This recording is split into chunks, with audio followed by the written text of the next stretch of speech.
ಹೌದು ಅಕ್ರಮ ಆಗಿರೋದು ನಿಜ ಅನ್ನುವಂಥದ್ದು. ಈಗ ಸರ್ಕಾರ ಅದರಲ್ಲಿ ಕೇಂದ್ರ ಸರ್ಕಾರ ಮಾಡಬಾರದು ಅಂತ ಇಲ್ಲ, ಹೇಳ್ತಾರೆ ಕಾಂಗ್ರೆಸ್ ನಾಯಕರು. ಕೇಂದ್ರ ಸರ್ಕಾರದ ಬಗ್ಗೆ ಚರ್ಚೆ ಏನ್ ಮಾಡ್ತಾರೆ?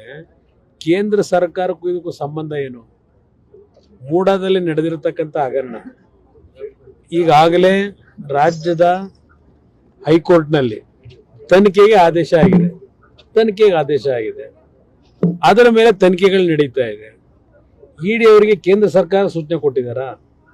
ಇಡಿ ಮುಂದೆ ಮೈಸೂರು ನಗರದಲ್ಲಿ ಇವತ್ತು ಗವರ್ನರ್ ಮುಂದೆ ಹೋದಂತ ಒಂದು ವ್ಯಕ್ತಿಗಳೇನಿದ್ದಾರೆ, ಪ್ರಾಸಿಕ್ಯೂಷನ್ಗೆ ಪರ್ಮಿಷನ್ ಕೊಡಿ ಅಂತ ಹೇಳಿ, ಅವರುಗಳು ಇಡಿಗೂ ಸಹ ಇಲ್ಲಿ ಕೆಲವು ಹಣಕಾಸಿನ ವ್ಯವಹಾರಗಳು ನಡೆದಿರ್ತಕ್ಕಂಥ ಹಿನ್ನೆಲೆಯಲ್ಲಿ ಕಂಪ್ಲೇಂಟ್ ಕೊಟ್ಟಿದ್ದಾರೆ.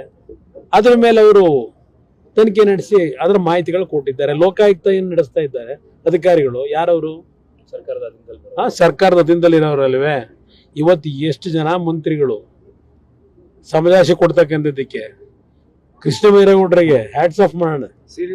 ಇವತ್ತು ಅದಕ್ಕೆ ಹೇಳಿದ್ದು ಇಡಿ ಅವ್ರನ್ನ ಸೀಲ್ ನಾಯಿ ಅಂತ ಏನಕ್ಕೆ ನೀವೇನು ನಿಮ್ಮ SIT ಅವ್ರು ಏನ್ ಮಾಡಿದ್ರಿ? ಇವತ್ತು ಕರ್ನಾಟಕ ರಾಜ್ಯದಲ್ಲಿ ನಿಮ್ಮ ಒಂದು ಸರ್ಕಾರದಲ್ಲಿ ಎಷ್ಟು SIT ಮಾಡಿದಿರಿ? 17-18 SITಗಳು ಮಾಡಿದ್ರಿ. ಹೌದು ಅಕ್ರಮ ಆಗಿರೋದು ನಿಜ ಅನ್ನುವಂಥದ್ದು. ಈಗ ಸರ್ಕಾರ ಅದರಲ್ಲಿ ಕೇಂದ್ರ ಸರ್ಕಾರ ಮಾಡಬಾರದು ಅಂತ ಹೇಳ್ತಾರೆ ಕಾಂಗ್ರೆಸ್ ನಾಯಕರು. ಕೇಂದ್ರ ಸರ್ಕಾರದ ಬಗ್ಗೆ ಚರ್ಚೆ ಏನ್ ಮಾಡ್ತಾರೆ? ಕೇಂದ್ರ ಸರ್ಕಾರಕ್ಕೂ ಇದಕ್ಕೂ ಸಂಬಂಧ ಏನು? ಮೂಡಾದಲ್ಲಿ ನಡೆದಿರತಕ್ಕಂಥ ಹಗರಣ ಈಗಾಗಲೇ ರಾಜ್ಯದ ಹೈಕೋರ್ಟ್ನಲ್ಲಿ ತನಿಖೆಗೆ ಆದೇಶ ಆಗಿದೆ. ಅದರ ಮೇಲೆ ತನಿಖೆಗಳು ನಡೀತಾ ಇದೆ. ಇಡಿ ಅವರಿಗೆ ಕೇಂದ್ರ ಸರ್ಕಾರ ಸೂಚನೆ ಕೊಟ್ಟಿದ್ದಾರ? ಇಡಿ ಮುಂದೆ ಮೈಸೂರು ನಗರದಲ್ಲಿ ಇವತ್ತು ಗವರ್ನರ್ ಮುಂದೆ ಹೋದಂತ ಒಂದು ವ್ಯಕ್ತಿಗಳೇನಿದ್ದಾರೆ, ಪ್ರಾಸಿಕ್ಯೂಷನ್ಗೆ ಪರ್ಮಿಷನ್ ಕೊಡಿ ಅಂತ ಹೇಳಿ, ಅವರುಗಳು ಇಡಿಗೂ ಸಹ ಇಲ್ಲಿ ಕೆಲವು ಹಣಕಾಸಿನ ವ್ಯವಹಾರಗಳು ನಡೆದಿರ್ತಕ್ಕಂಥ ಹಿನ್ನೆಲೆಯಲ್ಲಿ ಕಂಪ್ಲೇಂಟ್ ಕೊಟ್ಟಿದ್ದಾರೆ. ಅದರ ಮೇಲೆ ಅವರು ತನಿಖೆ ನಡೆಸಿ ಅದರ ಮಾಹಿತಿಗಳು ಕೊಟ್ಟಿದ್ದಾರೆ. ಲೋಕಾಯುಕ್ತ ಏನು ನಡೆಸ್ತಾ ಇದ್ದಾರೆ ಅಧಿಕಾರಿಗಳು? ಯಾರವರು? ಸರ್ಕಾರದ ಅಧೀನದಲ್ಲಿರೋರಲ್ವೇ? ಇವತ್ತು ಎಷ್ಟು ಜನ ಮಂತ್ರಿಗಳು ಸಮಜಾಯಿಷಿ ಕೊಡ್ತಕ್ಕಂಥದ್ದಕ್ಕೆ ಕೃಷ್ಣ ಬೈರೇಗೌಡರಿಗೆ ಹ್ಯಾಟ್ಸ್ ಆಫ್ ಮಾಡೋಣ. ಇವತ್ತು ಅದಕ್ಕೆ ಹೇಳಿದ್ದು ಇಡಿ ಅವ್ರನ್ನ ಸೀಲ್ ನಾಯಿ ಅಂತ ಏನಕ್ಕೆ ನೀವೇನು ನಿಮ್ಮ SIT ಅವ್ರು ಏನ್ ಮಾಡಿದ್ರಿ? ಇವತ್ತು ಕರ್ನಾಟಕ ರಾಜ್ಯದಲ್ಲಿ ನಿಮ್ಮ ಒಂದು ಸರ್ಕಾರದಲ್ಲಿ ಎಷ್ಟು SIT ಮಾಡಿದಿರಿ? 17-18 SITಗಳು ಮಾಡಿದ್ರಿ. ಹೌದು ಅಕ್ರಮ ಆಗಿರೋದು ನಿಜ ಅನ್ನುವಂಥದ್ದು. ಈಗ ಸರ್ಕಾರ ಅದರಲ್ಲಿ ಕೇಂದ್ರ ಸರ್ಕಾರ ಮಾಡಬಾರದು ಅಂತ ಹೇಳ್ತಾರೆ ಕಾಂಗ್ರೆಸ್ ನಾಯಕರು. ಕೇಂದ್ರ ಸರ್ಕಾರದ ಬಗ್ಗೆ ಚರ್ಚೆ ಏನ್ ಮಾಡ್ತಾರೆ? ಕೇಂದ್ರ ಸರ್ಕಾರಕ್ಕೂ ಇದಕ್ಕೂ ಸಂಬಂಧ ಏನು? ಮೂಡಾದಲ್ಲಿ ನಡೆದಿರತಕ್ಕಂಥ ಹಗರಣ ಈಗಾಗಲೇ ರಾಜ್ಯದ ಹೈಕೋರ್ಟ್ನಲ್ಲಿ ತನಿಖೆಗೆ ಆದೇಶ ಆಗಿದೆ. ಅದರ ಮೇಲೆ ತನಿಖೆಗಳು ನಡೀತಾ ಇದೆ. ಇಡಿ ಅವರಿಗೆ ಕೇಂದ್ರ ಸರ್ಕಾರ ಸೂಚನೆ ಕೊಟ್ಟಿದ್ದಾರ?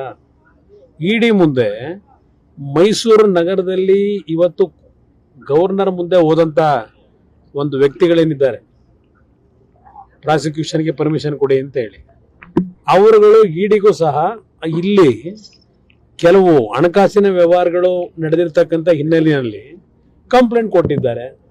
ಅದರ ಮೇಲೆ ಅವರು ತನಿಖೆ ನಡೆಸಿ ಅದರ ಮಾಹಿತಿಗಳು ಕೊಟ್ಟಿದ್ದಾರೆ. ಲೋಕಾಯುಕ್ತ ಏನು ನಡೆಸ್ತಾ ಇದ್ದಾರೆ ಅಧಿಕಾರಿಗಳು? ಯಾರವರು? ಸರ್ಕಾರದ ಅಧೀನದಲ್ಲಿರೋರಲ್ವೇ? ಇವತ್ತು ಎಷ್ಟು ಜನ ಮಂತ್ರಿಗಳು ಸಮಜಾಯಿಷಿ ಕೊಡ್ತಕ್ಕಂಥದ್ದಕ್ಕೆ ಕೃಷ್ಣ ಬೈರೇಗೌಡರಿಗೆ ಹ್ಯಾಟ್ಸ್ ಆಫ್ ಮಾಡೋಣ. ಇವತ್ತು ಅದಕ್ಕೆ ಹೇಳಿದ್ದು ಇಡಿ ಅವ್ರನ್ನ ಸೀಲ್ ನಾಯಿ ಅಂತ ಏನಕ್ಕೆ ನೀವೇನು ನಿಮ್ಮ SIT ಅವ್ರು ಏನ್ ಮಾಡಿದ್ರಿ? ಇವತ್ತು ಕರ್ನಾಟಕ ರಾಜ್ಯದಲ್ಲಿ ನಿಮ್ಮ ಒಂದು ಸರ್ಕಾರದಲ್ಲಿ ಎಷ್ಟು SIT ಮಾಡಿದಿರಿ? 17-18 SITಗಳು ಮಾಡಿದ್ರಿ. ಹೌದು ಅಕ್ರಮ ಆಗಿರೋದು ನಿಜ ಅನ್ನುವಂಥದ್ದು. ಈಗ ಸರ್ಕಾರ ಅದರಲ್ಲಿ ಕೇಂದ್ರ ಸರ್ಕಾರ ಮಾಡಬಾರದು ಅಂತ ಹೇಳ್ತಾರೆ ಕಾಂಗ್ರೆಸ್ ನಾಯಕರು. ಕೇಂದ್ರ ಸರ್ಕಾರದ ಬಗ್ಗೆ ಚರ್ಚೆ ಏನ್ ಮಾಡ್ತಾರೆ? ಕೇಂದ್ರ ಸರ್ಕಾರಕ್ಕೂ ಇದಕ್ಕೂ ಸಂಬಂಧ ಏನು?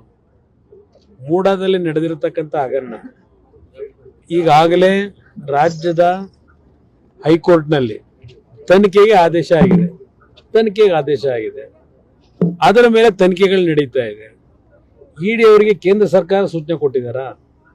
ಇಡಿ ಮುಂದೆ ಮೈಸೂರು ನಗರದಲ್ಲಿ ಇವತ್ತು ಗವರ್ನರ್ ಮುಂದೆ ಹೋದಂತ ಒಂದು ವ್ಯಕ್ತಿಗಳೇನಿದ್ದಾರೆ, ಪ್ರಾಸಿಕ್ಯೂಷನ್ಗೆ ಪರ್ಮಿಷನ್ ಕೊಡಿ ಅಂತ ಹೇಳಿ, ಅವರುಗಳು ಇಡಿಗೂ ಸಹ ಇಲ್ಲಿ ಕೆಲವು ಹಣಕಾಸಿನ ವ್ಯವಹಾರಗಳು ನಡೆದಿರ್ತಕ್ಕಂಥ ಹಿನ್ನೆಲೆಯಲ್ಲಿ ಕಂಪ್ಲೇಂಟ್ ಕೊಟ್ಟಿದ್ದಾರೆ.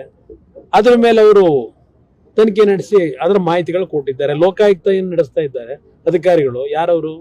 ಸರ್ಕಾರದ ಅಧೀನದಲ್ಲಿ ಬರೋದು. ಸರ್ಕಾರದ ಅಧೀನದಲ್ಲಿರೋರಲ್ವೇ? ಇವತ್ತು ಎಷ್ಟು ಜನ ಮಂತ್ರಿಗಳು ಸಮಜಾಶೆ ಕೊಡ್ತಕ್ಕಂಥದ್ದಕ್ಕೆ ಕೃಷ್ಣ ಬೈರೇಗೌಡರಿಗೆ ಹ್ಯಾಟ್ಸ್ ಆಫ್ ಮಾಡೋಣ. ಸೀಲ್ ನಾಯಿ ಅಂತ ಕರೆದಿದ್ದಾರೆ ಇವತ್ತು ಸರ್. ಅದಕ್ಕೆ ಹೇಳಿದ್ದು ಇಡಿ ಅವ್ರನ್ನ ಸೀಲ್ ನಾಯಿ ಅಂತ ಏನಕ್ಕೆ ನೀವೇನು ನಿಮ್ಮ SIT ಅವ್ರು ಏನ್ ಮಾಡಿದ್ರಿ? ಇವತ್ತು ಕರ್ನಾಟಕ ರಾಜ್ಯದಲ್ಲಿ ನಿಮ್ಮ ಒಂದು ಸರ್ಕಾರದಲ್ಲಿ ಎಷ್ಟು SIT ಮಾಡಿದಿರಿ? 17-18 SITಗಳು ಮಾಡಿ. ಹೆಚ್ಚಿನ ವಿಡಿಯೋಗಳಿಗೆ ಪ್ರತಿಧ್ವನಿ ಯೂಟ್ಯೂಬ್ ಚಾನೆಲ್ ಸಬ್ಸ್ಕ್ರೈಬ್ ಮಾಡಿ, ಬೆಲ್ ಐಕಾನ್ ಕ್ಲಿಕ್ ಮಾಡಿ.